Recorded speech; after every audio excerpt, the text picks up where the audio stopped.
जय क्रांतिकारी, जय मातृभूमि, वंदे मातरम। साथियों, आज यह मेरा परम सौभाग्य है कि मुझे एक ऐसे क्रांतिकारी का स्मरण, नमन, पूजन, वंदन, अभिनंदन करने का सौभाग्य प्राप्त हो रहा है जिसके नाम एक ऐसा विशिष्ट कीर्तिमान है। जी हाँ मित्रों, आधुनिक भारत में आपने कई कीर्तिमान बनते बिगड़ते देखे होंगे। खेल जगत में, राजनीति के क्षेत्र में, फिल्मों के क्षेत्र में, अर्थव्यवस्था के क्षेत्र में, किंतु यह एक ऐसा विशिष्ट कीर्तिमान स्थापित कर दिया गया इस क्रांतिकारी के द्वारा कि न केवल भारत अपितु वैश्विक स्तर पर अपनी मातृवेदी के लिए सबसे बड़ा रक्त यज्ञ अर्थात सबसे बड़ी प्राणों की आहुति का कीर्तिमान इस क्रांतिकारी ने बहुत ही कम उम्र में, या यूं कहूं अपने बाल्यकाल में ही स्थापित कर दिया। आज मैं उड़ीसा की धरती पर जन्म लिए एक ऐसे शेर, एक ऐसे सिंह का वर्णन करने में स्वयं को गौरवान्वित महसूस कर रहा हूं, जिसने महज 12 वर्ष की उम्र में मातृभूमि के लिए, देश की आजादी के लिए अपने प्राणों की आहुति तक दे डाली। प्रख्यात कवि कालिंदी चरण पाणिग्राही की कविता की पंक्तियों से इस क्रांतिकारी की मैं आगवानी करना चाहूंगा। अभी इस क्रांतिकारी का मैं आपको नाम नहीं बता रहा हूं। पाणिग्राही जी ने इस बाल क्रांतिकारी के लिए लिखा, आओ लखन, आओ नट, रघु हर्षी प्रधान, बजाओ तुरी, बजाओ बिगुल, मरा नहीं है, मरा नहीं है, 12 साल का बाजिया मरा नहीं है। मातृभूमि के लिए महज 12 वर्ष की आयु में अपने प्राणों की आहुति देने वाले इस महान क्रांतिकारी का नाम होता है बाजी राउत।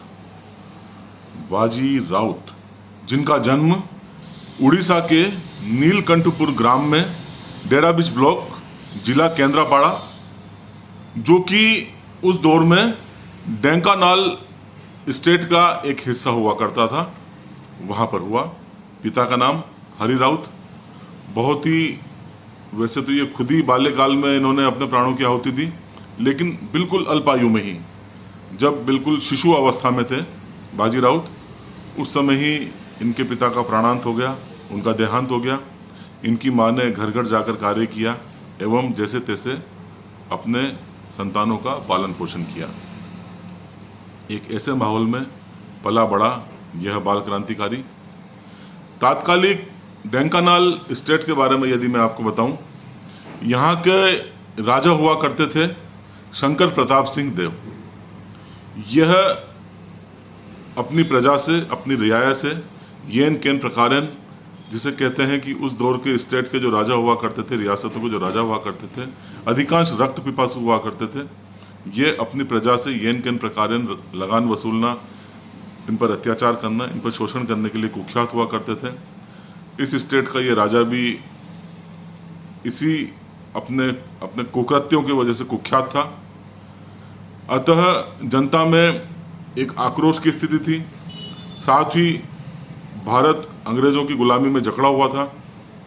इसलिए उड़ीसा के इस क्षेत्र विशेष की जो जनता थी, यह अत्यधिक उग्र थी इन दोनों ही अपने ऊपर राज करने वाले इन तंत्रों के खिलाफ, अर्थात स्टेट रियासत एवं ब्रिटिश सरकार। ढेंकानाल स्टेट में ही एक स्थानीय नेता थे जिनका नाम था वैष्णव चरण पटनायक, जिन्हें वीर वैष्णव के नाम से भी जाना जाता है। इन्होंने वहाँ स्थानीय स्तर पर एक प्रजामंडल की स्थापना की।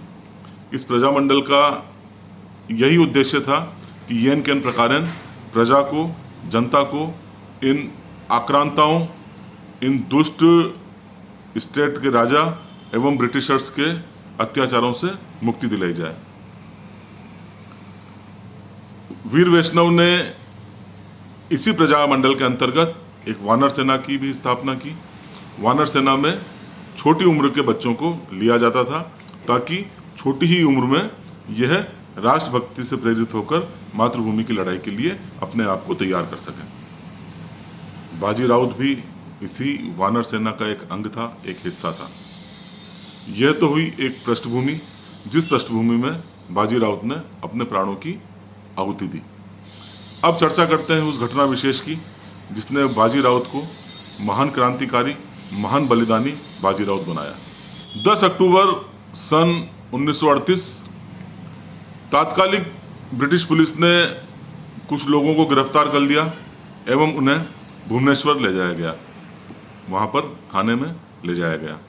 तो इस गिरफ्तारी का विरोध वहाँ के स्थानीय लोगों ने किया। प्रतिरोध स्वरूप बड़ी संख्या में पुलिस बल भेजा गया एवं पुलिस बल ने उस भीड़ पर अंधाधुंध फायरिंग कर दी, जिससे 2 लोगों की मौके पर ही मौत हो गई। इस घटना को देखते हुए ग्रामीण इतने उग्र हो गए कि उन्होंने इन पुलिस वालों को अपने गांव से खदेड़ना प्रारंभ किया। भयभीत पुलिस वाले अचानक ग्रामीणों का यह उग्र स्वरूप देखकर उनके पांव लड़खड़ा गए, वह भागने लगे एवं उन्होंने एक योजना तैयार करी कि ब्राह्मणी नदी से होते हुए नीलकंठ घाट एवं वहां से ढेंकानाल की तरफ यह भाग जाएंगे, ताकि सुरक्षित स्थान देखकर यह ग्राम वालों के उग्र कोप से बच पाएंगे। 11 अक्टूबर सन 1938 की रात्रि बारिश से भीगते हुए ये तमाम पुलिस वाले ब्राह्मणी नदी के घाट पर पहुंचते हैं। अब इस नदी के घाट पर संतरी के रूप में वानर सेना का यह वीर सिपाही तैनात था, जिसका नाम था बाजी राउत। बाजी राउत का यहाँ पर यह कार्य था कि इसे मुस्तैद रहना था। प्रजामंडल वानर सेना द्वारा बाजीराव को यहाँ पर नियुक्त किया गया था, ताकि आने वाले किसी भी खतरे से यह अपने साथियों को सचेत कराए एवं यदि नदी से कोई भी अंग्रेज या स्टेट का कोई भी व्यक्ति आता है तो सूचित करे। अर्थात एक संतरी के रूप में बाजी राउत की नदी के किनारे पर वहीं उसे रुकना था, वहीं उसे तैनात किया गया था। अब पुलिस वाले उस बच्चे को देख के सबसे पहले तो बड़े ही आत्मविश्वास के साथ और बड़े ही रौब के साथ वो बच्चे को बोलते हैं कि हमें ये नदी पार कराओ। बाजी राउत को ये सख्त निर्देश थे कि किसी को भी नदी पार नहीं करानी है। बाजी राउत स्वयं 12 वर्ष की अल्पायु में ही इतना समझदार था, यह परिचित था अंग्रेजों के अत्याचारों से, स्टेट के राजा के अत्याचारों से। अतः इसके स्वयं के मन में एक आक्रोश की भावना थी। इसने दृढ़ निश्चय कर लिया, चाहे कुछ भी हो जाए, नदी इन अंग्रेजों को पार नहीं करवाएगा। बाजी राउत चुप रहा। उसने अंग्रेजों के इस तथाकथित आदेश की अवहेलना करी, इस आदेश को अनसुना कर दिया। यह सुनते ही एक ब्रिटिश सिपाही, उसे गुस्सा आ गया। उसने बंदूक के बट से बाजी राउत के सर पर जोरदार प्रहार किया। लहू लुहान बाजी राउत वहीं जमीन पर गिर पड़ा, लेकिन दृढ़ निश्चय का इतना पक्का, पुनः बार बार उन अंग्रेज सैनिकों के कहने के बाद भी वह मना करता रहा। उसने नदी पार नाव के माध्यम से नहीं करवाई। अंततः दूसरा पुलिस वाला भी अपने साथी के साथ उन्हें सर पर बंदूक के बट से प्रहार किया जाता है। बाजी राउत भी अपनी लगन का पक्का, वह एक योद्धा की भांति डटा रहता है एवं वह निश्चय कर चुका है कि वह अंत समय तक इन दुष्ट पुलिस वालों से लड़ेगा, लेकिन इन्हें नौका पार नहीं करवाएगा, इन्हें नदी को पार नहीं होने देगा। अंततः बाजी राउत की एक और महत्वपूर्ण भूमिका थी। अभी उसे चिल्लाकर अपने साथियों को सचेत करना था, उन्हें बुलाना था। बाजी राउत इस अत्यंत गंभीर घायल अवस्था में भी जोर जोर से चिल्ला करता है ताकि उसके साथी वहां आ सकें। बाजी राउत के चिल्लाने की आवाज़ सुनकर कई साथी भागकर नदी किनारे आते हैं, लेकिन तब तक अंग्रेज पुलिस वाले उसे गोलियों से छलनी कर लहू लुहान कर चुके होते हैं एवं अत्यधिक संख्या में बाजी राउत के साथियों को आता देख वह बिना नाविक के ही स्वयं नौका पर बैठते हैं और भागने लगते हैं।